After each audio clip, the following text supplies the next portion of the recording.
Ahora vamos, alumnos, vamos a comenzar la cuarta semana que trata sobre trigonometría plana. Recuerden que aquí presentamos los ejercicios principales del práctico, el resto los tienen que resolver y subirlos al foro para que les corrijamos las docentes. Recuerden que para subir al foro, siempre en un archivo, por favor. En un archivo puede ser escrito a mano, es decir, en una hoja de su cuaderno resuelven el ejercicio y le sacan una foto o lo escanean y lo suben a la plataforma, o puede ser que lo escriban en Word, también en un archivo Word, con las herramientas de ecuaciones que trae el Word, el Microsoft Word. Siempre tienen que colocar sus datos y escriben en un archivo Word que sea su foto y sus datos, nombre, apellido, carrera, fecha, etcétera. Si es escrito a mano, no van a poner una foto, pueden firmar su firma y también ponen nombre, apellido, fecha, carrera, etcétera. Entonces puede ser escrito a mano o en un Word, con las herramientas de ecuaciones que trae el Word. En el Word trae en insertar, ingresar ecuaciones, donde pueden poner raíces, potencias, etc. Nunca suban los archivos resueltos. Cuando ustedes escriben un mensaje en el foro, les aparece una pantalla acá donde pueden cambiar algunos formatos. Nunca escriban, cuando están escribiendo su mensaje, nunca lo resuelvan acá el ejercicio, porque ahí en la plataforma no podemos ingresar, por ejemplo, raíces, matrices, potencias, no se entiende cuando lo resuelven acá, siempre en un archivo. Ya puede ser escrito a mano o, si no quieren escribir a mano, en el Word. Lo suben como PDF, como imagen, como lo que sea, pero siempre en un archivo. Nunca resuelto en la plataforma porque no se entiende cuando suben las ecuaciones, cuando suben las matrices. Los sistemas de ecuaciones no se entiende si lo resuelven ahí. Bien. Vamos a comenzar con el módulo 4, que es trigonometría plana. Nosotros damos todo en el plano, no damos en el espacio. Lo primero que vamos a estudiar acá son los ángulos. Los ángulos, ustedes saben que nosotros medimos ángulos. Para medir generalmente acá trazamos, no los medimos en el aire, sino que trazamos un sistema de ejes coordenados, X, Y. Marcamos una circunferencia de radio 1, entonces hasta la circunferencia de radio 1 siempre marcamos todos los angulitos que sean necesarios.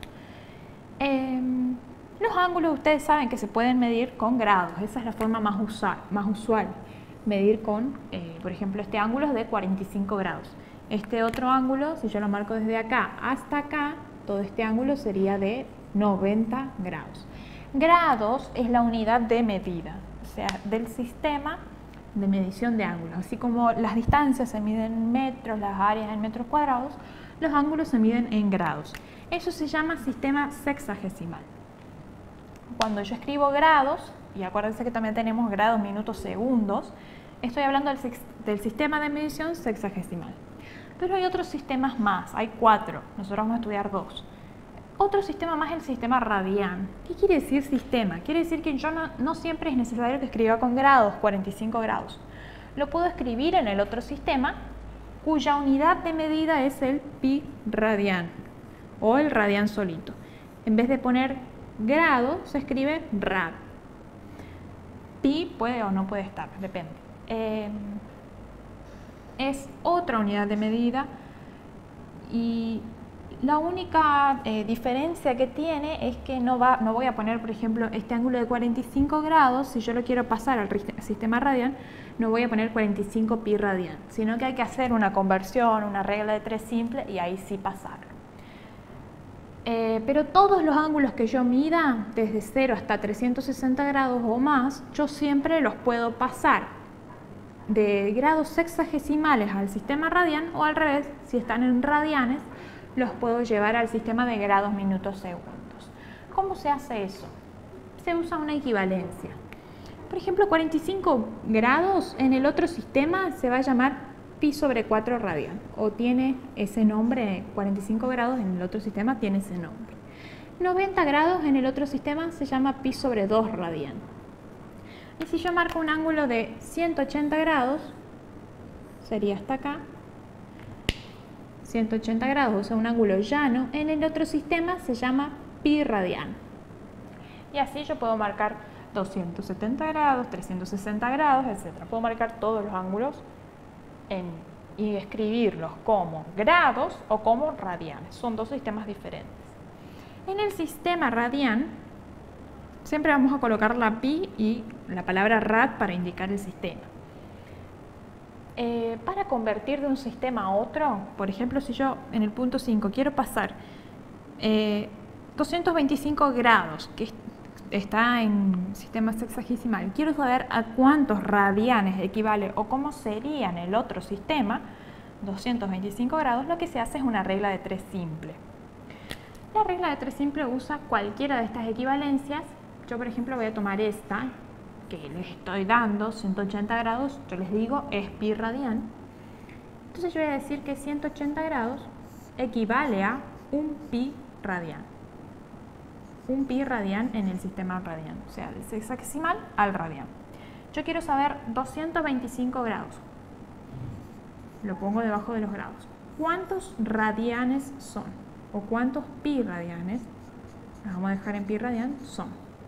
Y lo que hago es una regla de 3 simple. Voy a multiplicar este por este y lo divido por este. Igual que las reglas de 3 simple que ustedes conocen. Es decir, voy a hacer 225 grados por pi radian dividido 180 grados.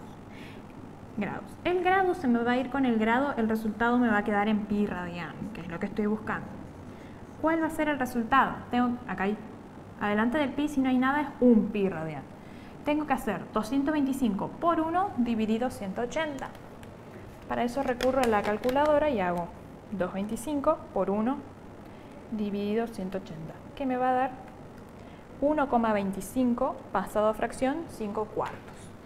Quiere decir que 5 cuartos. Quiere decir que un ángulo de 225 se puede escribir también como 5 cuartos pi radian. O se entiende que es 5 cuartos pi radian en el otro sistema. ¿Qué pasa si tengo al revés? Ahora tengo este ángulo pi sobre 3 radianes. Quiero saber cuántos grados son. De nuevo hago la conversión. Nosotros sabemos que pi radian o un pi radian, yo les dije que es 180 grados. O sea, es la equivalencia que uso. Ahora quiero saber pi sobre 3 radian. ¿Cuántos grados son? X es igual a cuánto. Entonces de vuelta hago este multiplicado por este y dividido por este. Nuevamente la regla de 3. Entonces digo pi sobre 3 radian. Pi sobre 3 radian, o también se puede decir 1/3 pi radian. Es lo mismo. Por 180 grados dividido pi radian o 1 pi radian. ¿Cuánto va a ser esto? Nuevamente acá, pi radian se me simplifica con pi radian, el resultado me va a quedar en grados, que es lo que estoy buscando. Y acá hago 1/3 por 180 dividido 1. 1/3 por 180, si no me equivoco, me va a dar 60. 60 quiere decir que 1/3 por 180 me da 60, dividido 1 me da 60. Quiere decir que esto me da 60 grados. O sea que decir pi sobre 3 radian es lo mismo que decir 60 grados. De esa manera convierto de una unidad de medida a la otra. Ahora, eso es lo que vamos a usar en esta unidad, la conversión entre unidades. ¿Para qué la vamos a usar? Vamos a usarla para resolver triángulos rectángulos. Antes de empezar a resolver, nosotros sabemos que un triángulo rectángulo es aquel que tiene un ángulo recto. Por ejemplo, este ángulo recto está acá, se simboliza de esta manera. Este es el ángulo de 90 grados. Los otros dos son ángulos agudos, alfa y beta. ¿Qué quiere decir razones trigonométricas? La palabra razón en matemática viene de división o es dividir algo. Se divide algo. ¿Qué se va a dividir? Por ejemplo, a este vértice lo llamé C, generalmente se le llama a este lado C, a este A y a este B, siempre lo he puesto. Es decir, tengo los vértices ABC mayúscula, los lados ABC minúscula. ¿Qué se va a dividir? Si yo tomo, por ejemplo, me paro en el ángulo, vamos a empezar con el ángulo alfa. Para el ángulo alfa yo puedo dividir sus lados y voy a encontrar lo que se llama razones trigonométricas, o sea, los lados del triángulo. Esas razones son 3, ya las deben conocer: seno, coseno y tangente. Seno, coseno y tangente de un ángulo. Cuando yo hago el seno de alfa, por ejemplo, estoy parada acá, este lado más largo siempre se va a llamar hipotenusa. Estos dos lados se llaman catetos. Tengo un cateto y el otro cateto. Uno de los dos catetos va a ser el cateto adyacente y el otro va a ser el cateto opuesto. Va a ir variando. ¿Por qué va a ir variando? Porque depende del ángulo. Es decir, si yo estoy mirando el ángulo alfa, su cateto adyacente es este, que yo lo llamé C. Y este es su opuesto porque está del lado opuesto a él. Pero si yo estoy hablando de beta o me refiero al ángulo beta, es al revés. Este va a ser su cateto opuesto, C, y su adyacente significa lado, va a ser A. Es decir, depende de qué ángulo yo esté hablando, tengo el cateto adyacente a ese ángulo y el cateto opuesto a ese ángulo. Por ejemplo, para alfa, seno de alfa, el seno se define como la división entre el cateto opuesto al ángulo alfa y la hipotenusa. La hipotenusa siempre es el lado más largo o el lado que se opone al ángulo recto. Para mi ejemplo, el cateto opuesto a alfa yo lo llamé A y la hipotenusa la llamé B, es decir que va a ser así. De esa manera se define el seno. El coseno se va a definir como el cateto adyacente al ángulo alfa sobre la hipotenusa. Para mi ejemplo, el cateto adyacente a alfa es C y la hipotenusa sigue siendo B, o la llamé B. Y la tangente se va a definir como cateto opuesto sobre cateto adyacente. De esa manera se define. Entonces, para el ángulo alfa, el opuesto a alfa dijimos que era A y el adyacente a alfa dijimos que era el lado C. De esa manera defino las tres razones, o se llaman razones trigonométricas directas. Después tengo las inversas también. Esto es para alfa, yo lo marqué para alfa. Va a variar si tomara el ángulo beta, porque me paro en otro cateto adyacente y otro cateto opuesto. Varía el adyacente y el opuesto. Vamos a ver en un ejemplo para qué se usan estas razones trigonométricas. En sí, la razón sería esto, la división. La división me va a dar un número. Y en sí no tiene ningún valor, es decir, ese número que yo encuentro no significa nada. Pero cuando yo lo uso para encontrar un ángulo, ahí las razones trigonométricas adquieren un significado. Por ejemplo, para el triángulo que me dan en el inciso 8a. Me dan un triángulo recto. A los ángulos los llama epsilon y alfa y tiene sus tres lados 8, 6 y 10. Me pide que escriba a qué va a ser igual el seno de epsilon. Epsilon para mí está aquí y yo tengo que escribir la razón o la división entre. Seno es cateto opuesto sobre hipotenusa. El opuesto a epsilon es el de 6 centímetros. Entonces arriba pongo 6 centímetros. Y la hipotenusa es la de 10. Entonces tendría que escribir así. Centímetro se va con centímetro y esto me queda igual a 6 sobre 10, que se puede simplificar por 2, me queda 3 quintos. 3 quintos que tienen un valor. Es decir que el seno de epsilon me da 3 quintos. Seno de epsilon me da un valor.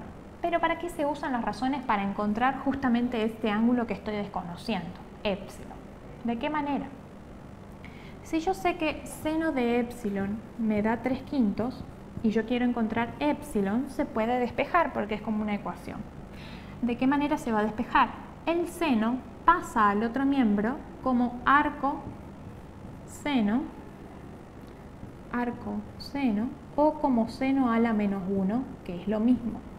Es decir, que yo voy a despejar epsilon dejándolo en el primer miembro y pasando seno como seno a la menos 1 de 3 quintos. Y esto se resuelve en la calculadora. En la calculadora se ingresa como seno a la menos 1 como shift seno y en un paréntesis 3 quintos, que me va a dar un valor que va a ser el valor de epsilon. En este caso me da 36,86. Lo paso a grados minutos segundos presionando la tecla de grados minutos segundos y me quedaría como 36 grados, 52 minutos, 12, si redondeo, segundos. Es decir que las razones trigonométricas no tienen un valor en sí mismas. Cuando yo la uso para despejar un ángulo, ahí sí su utilidad es para encontrar ángulos o también lados que ya vamos a ver. Hago uno más. Por ejemplo, hice el seno, ahora me piden el coseno. Nuevamente pongo la fórmula del coseno, que es cateto adyacente sobre hipotenusa. Busco epsilon, busco su cateto adyacente, que en este caso va a ser el cateto 8. Y la hipotenusa sigue siendo 10. Centímetros se puede simplificar y 8 con 10 también, en este caso me queda 4/5. Quiere decir que el coseno de epsilon es 4/5.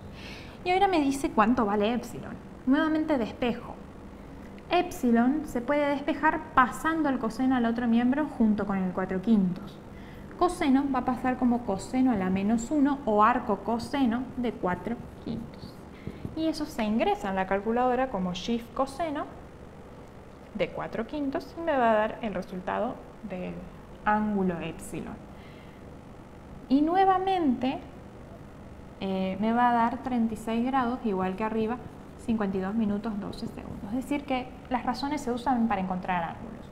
Yo usé seno y coseno y encontré epsilon y me dio el mismo resultado, porque es el mismo ángulo. No puede ser que usando dos razones distintas me dé distinto ángulo. Estoy buscando epsilon. Pero ahora me piden alfa en este caso, tangente de alfa. Nosotros sabemos que tangente de un ángulo se escribe como el cateto opuesto sobre el adyacente. A alfa, acá está alfa, su opuesto viene a ser 8 centímetros. El lado 8 centímetros. Y su adyacente, el cateto al que está al lado, es el de 6 centímetros. Entonces nuevamente puedo simplificar, esto me va a quedar en 4/3. Quiere decir que tangente de alfa es 4/3. ¿Cuánto vale alfa solito? Nuevamente despejo, tangente pasa al otro miembro como tangente a la -1 de 4/3. Y si resuelvo me da el valor de alfa.